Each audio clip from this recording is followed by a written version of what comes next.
வணக்கம், நான் உங்கள் யஷ்வந்த் குமார். இன்றைக்கி நம்ம சேனலில் வந்து இப்போ சமீபத்தில் ரொம்பவே ட்ரெண்டிங்காக போயிட்டு இருந்தேன் காசி அல்வா எப்படி செய்கிறதுன்னு பார்க்க போகிறோம். காசி அல்வாவுக்கு வந்து வெள்ளை பூசணியை கிரேட் பண்ணிவிட்டு அதில் தண்ணி இல்லாத அளவுக்கு நல்லா ஒரு துணியை வச்சு புழிஞ்சிட்டு அதுக்கப்புறம் அதை வச்சு வந்து அல்வா செய்வாங்க. பட் நம்ம வந்து இன்றைக்கி அந்த தண்ணியை எடுக்காமல் அந்த தண்ணியிலேயே வந்து இந்த அல்வாவை வேக வச்சு அதிலிருந்தே நம்ம வந்து அல்வா எப்படி செய்கிறதுன்னு பார்க்க போகிறோம். இப்படி செய்கிறனால இதில் வந்து டேஸ்ட் வந்து இன்னும் பிரமாதமாக இருக்கும். இப்போ காசி அல்வா செய்கிறதுக்கு தேவையான இன்க்ரீடியன்ட்ஸ் அண்ட் அதை எப்படி செய்கிறதுன்றது இப்போ நம்ம பார்க்கலாம்.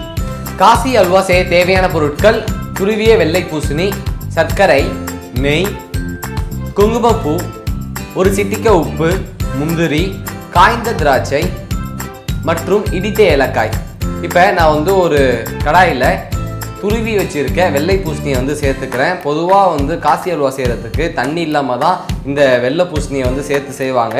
ஆனால் நம்ம இன்னைக்கு தண்ணியிலேயே தான் இந்த வெள்ளை பூசணியை வந்து வேக வைக்க போகிறோம். இந்த மாதிரி வேக வைக்கிறதுனால இதோட டேஸ்ட் வந்து பிரமாதமாக இருக்கும். இப்போ இதுக்கு நல்ல கலர் கொடுக்கறதுக்காக கொஞ்சமாக குங்குமப்பூ வந்து இதில் சேர்த்துக்கிறேன். இந்த குங்குமப்பூ சேர்த்ததுக்கு பிறகு இதை ஒரு நல்லா வந்து நான் கிளறி விட்டுட்டு இதுக்கு நல்ல ஒரு வாசனை கொடுக்கறதுக்காக இடித்த ஏலக்காயும் நான் அதை சேர்த்துக்கிறேன்.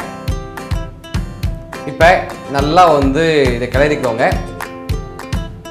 இந்த வெள்ளை பூசணிக்காயில் இருக்க தண்ணியை வந்து ட்ரெயின் பண்ணாமல் இந்த மாதிரி குக் பண்ணும்போது இது கொஞ்சம் டைம் எடுக்கும். பட் என்ன தான் டைம் எடுத்தாலும் இதோட டேஸ்ட் இருக்குது பார்த்தீங்களா, வேறு லெவலில் இருக்கும்.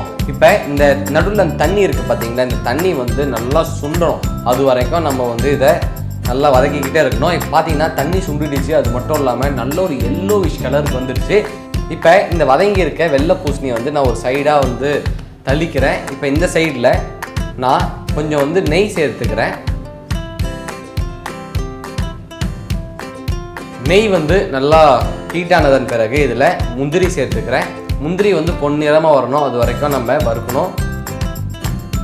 முந்திரி இந்த மாதிரி நல்லா பொன்னிறமாக வந்ததன் பிறகு இதில் நம்ம காய்ந்த திராட்சை சேர்த்துக்கலாம். காய்ந்த திராட்சையை வந்து நல்லா உப்பி வரணும், அது வரைக்கும் நல்லா வறுத்துக்கோங்க. இப்போ பார்த்தீங்கன்னா இந்த திராட்சை வந்து உப்பி வந்துருச்சு. இப்போ நம்ம ஓரங்கட்டி வச்சுருக்க இந்த வெள்ளை பூசணியோடு சேர்த்து நம்ம இந்த முந்திரி திராட்சையை வந்து கிளறிக்கலாம். இப்போ இதை வந்து நல்லா நான் வந்து கிளறிட்டேன். அடுத்து நம்ம இதில் சர்க்கரை சேர்த்துக்கலாம்.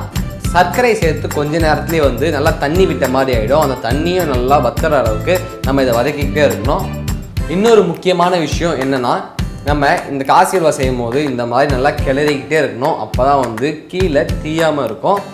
இப்போ இந்த அல்வா வந்து ஆல்மோஸ்ட் ரெடி ஆகிடுச்சு. இந்த அல்வாவோட கரெக்டான பதம் என்ன அப்படின்னு பார்த்தீங்கன்னா, நம்ம சேர்த்துருக்க நெய்லாம் வந்து முழுமையாக வெளியில் வந்துடணும். அந்த அளவுக்கு நம்ம இதை வந்து வதக்கிக்கிட்டே இருக்கணும். நம்ம சேர்த்துருக்க நெய்லாம் வந்து வெளியில் வந்துடுச்சு. அவ்வளோதான். இப்போ இந்த காசி அல்வா கரெக்டான பதத்தில் இருக்குது. இப்போ இதை அழகாக ஒரு பவுலில் வந்து நான் போர்ஷன் பண்ணிக்கிறேன். அவ்வளோதான், ஒரு சூப்பரான காசி அல்வா ரெடி.